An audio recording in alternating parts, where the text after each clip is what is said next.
Bienvenidos a este Cardio TV que se celebra durante el Congreso de la SEC 2022. Vamos a comentar una sesión que se acaba de celebrar ahora mismo, que es sobre prolapso mitral arritmogénico, el papel de la imagen y, bueno, qué mejor, y del tema de las arritmias que se asocian al prolapso valvular mitral arritmogénico.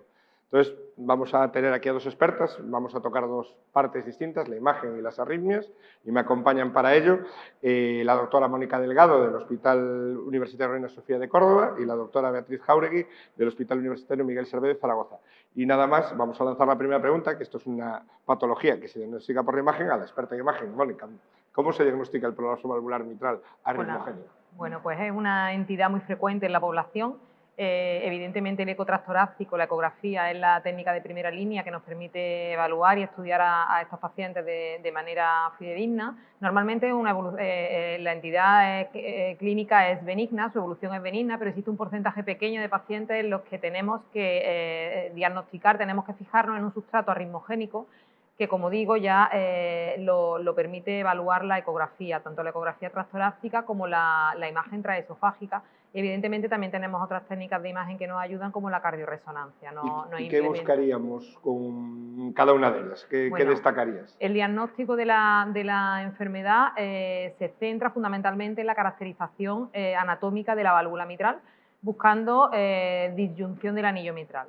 Tenemos que buscar o intentar descartar en estos pacientes un fenotipo mitral característico, que es la degeneración misoide severa con engrosamiento importante de los velos mitrales, la aparición de disyunción del anillo mitral, la afectación de los dos velos de la válvula mitral es lo más característico, engrosamiento, y todo esto independiente del grado de insuficiencia mitral. Suele ocurrir en pacientes con valvulopatía mitral con insuficiencia leve o leve moderada. ¿De estos elementos de la imagen hay alguno que se haya visto que tenga más importancia que los otros?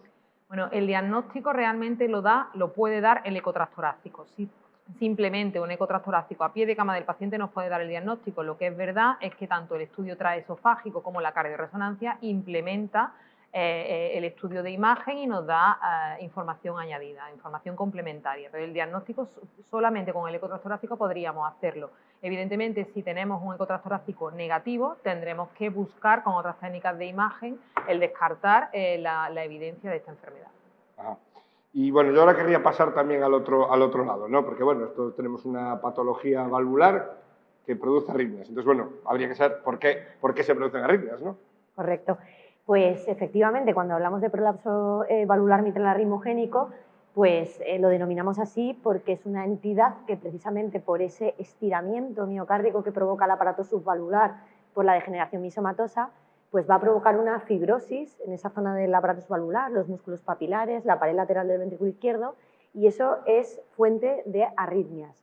Entonces, en la arritmogénesis, en el prolapso mitral arritmogénico, se produce por esa fibrosis y porque se afecta a una zona donde habitualmente hay muchas fibras de Purkinje.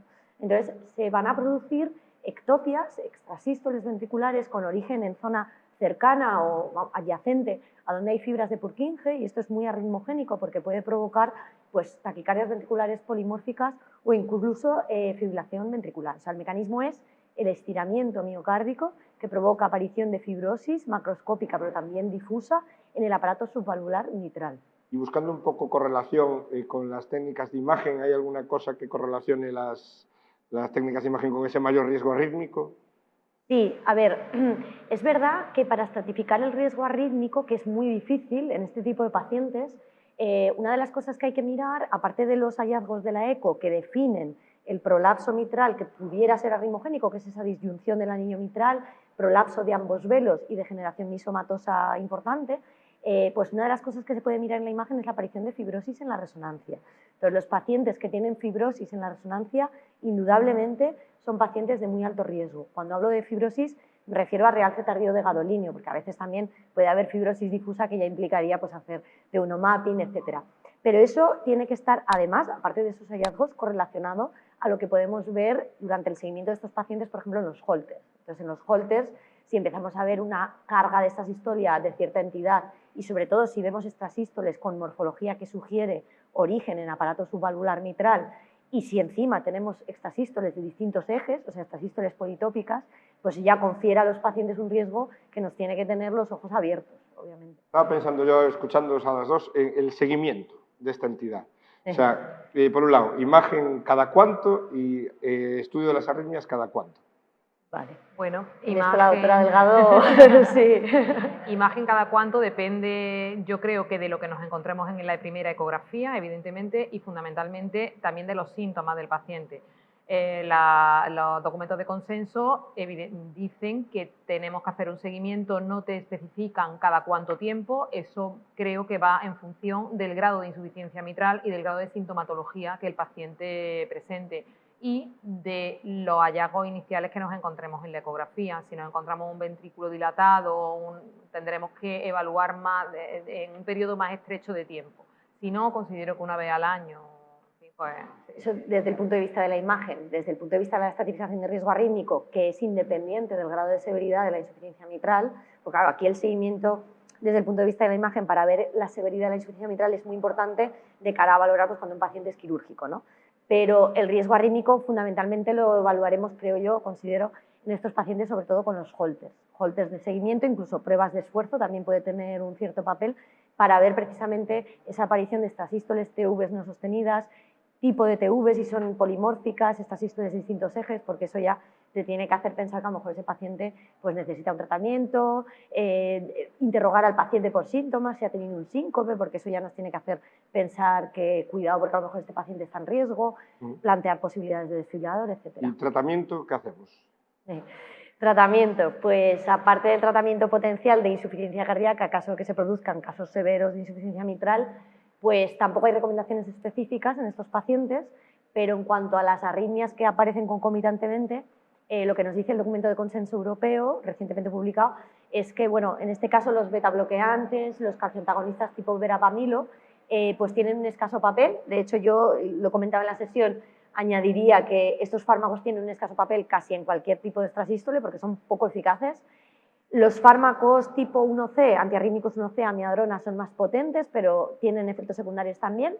Y quizás la quinidina es la que los expertos recomiendan como posible utilidad, precisamente porque por su mecanismo de acción es bastante específico al actuar sobre esas células de Purkinje que tienen una alta expresión de canales de salida de potasio y el fármaco actúa muy bien en estos casos, evitando a priori pues, las extrasístoles que pueden degenerar en una TV polimórfica y demás.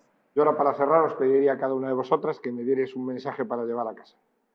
Bueno, yo creo que después de estudiar esta entidad en profundidad, tenemos que hacer que la gente mire el prolapso mitral de otra manera, mire detalladamente la válvula mitral. Existen criterios anatómicos que nos definen este tipo de entidad. No todos los prolapsos mitrales son arritmogénicos, pero hay determinadas características anatómicas de la válvula que debemos de tener en cuenta y expresar en nuestros informes a los compañeros que se encuentran en la consulta clínica y tienen que tomar decisiones en nuestros pacientes. Hay que mirar detenidamente, detalladamente la válvula mitral y expresarlo así en nuestros informes para que los compañeros pues, atiendan a esta entidad con la importancia que puede llegar a tener.